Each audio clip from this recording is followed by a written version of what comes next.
Good morning if you're watching this live. If you're not, good morning, afternoon, or evening, whatever the case may be. I'm Don Rolfe, and I'm here to talk to you about what are the benefits of estate planning.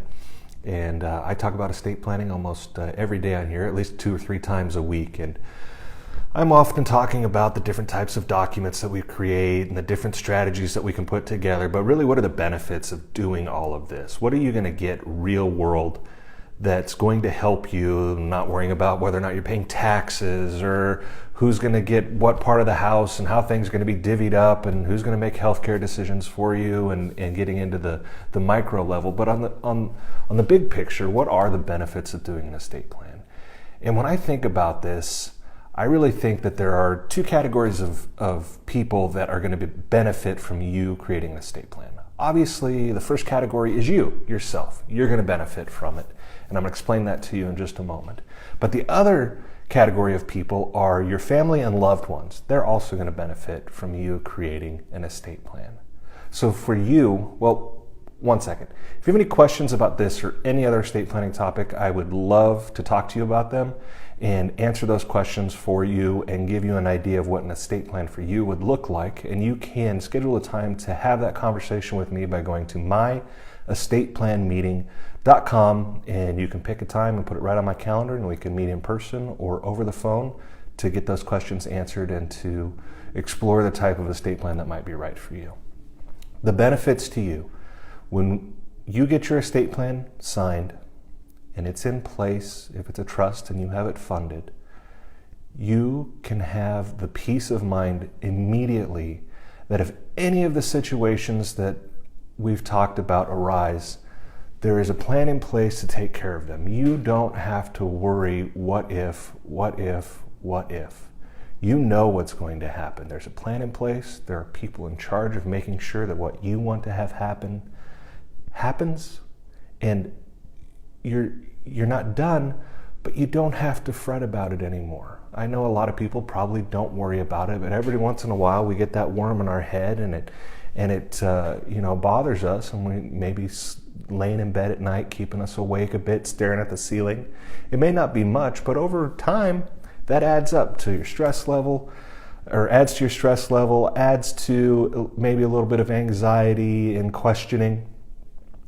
I think that is a huge benefit that you can get from estate planning.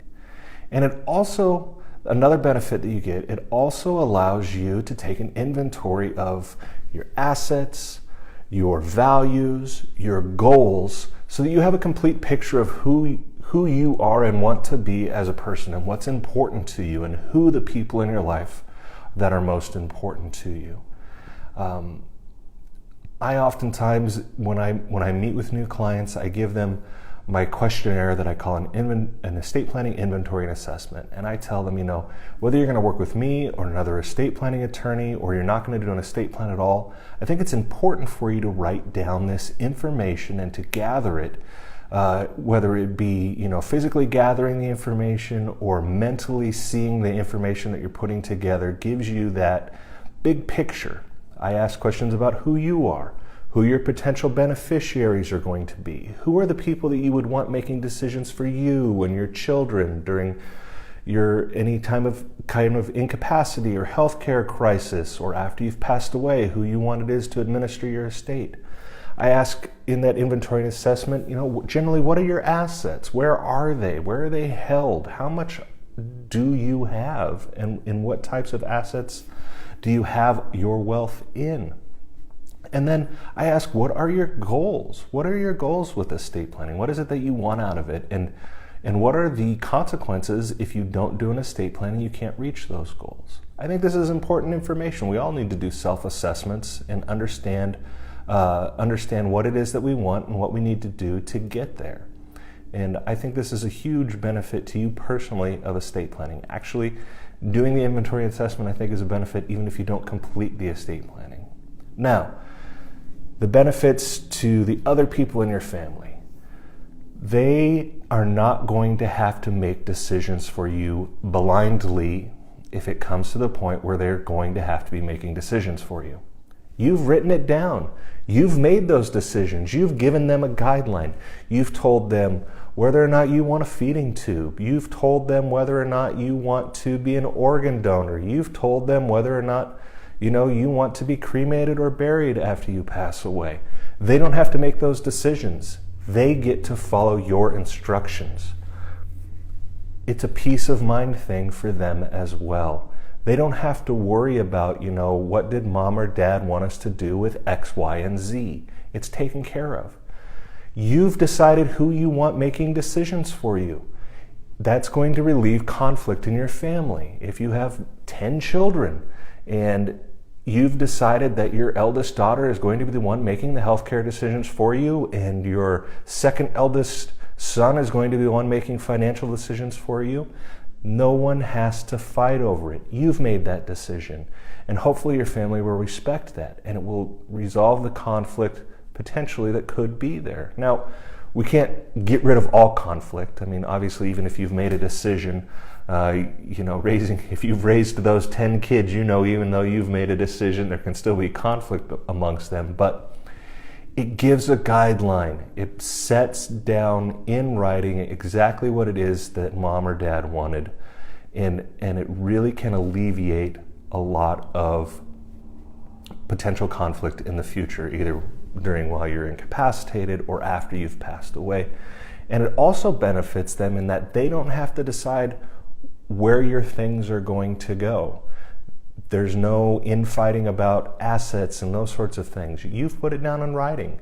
Whether you have a trust or a will, you've set down exactly what it is that you want to have happen. And I think that's a huge benefit to your family.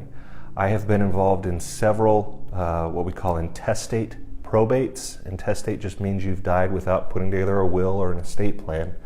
And it goes by if I bang on the table, I shake a little bit. Sorry about that. It goes by the state statute deciding who's going to get what, when they're going to get it, who's going to be appointed as your personal representative, all of those things. And that can cause a lot of issues during the administration of your estate. Hi, Connie. Good to see you. And by putting your estate plan together, you can alleviate and stop a lot of those issues. So, if you have any questions about this or any other estate planning topic, do feel free to reach out to me. You can go to myestatePlanmeeting.com. There should be a link either above or below this video, and you can schedule a time and we can meet either in person or on the phone, and I will do my best to answer all of those questions that you may have about estate planning, and also talk to you about what your options are for getting an estate plan done for yourself. Again, estate planning is not just about, making decisions about who's going to get what. It's also a current benefit to you by alleviating some worry, making sure that there's a plan in place if something were to happen to you, and it also alleviates the infighting or the conflict that could be amongst your family and your loved ones if something happens to you and they don't know who's supposed to make decisions and what decisions it is that you would like to be made. Until next time, again, I am Don Rolfe. Take care. Bye.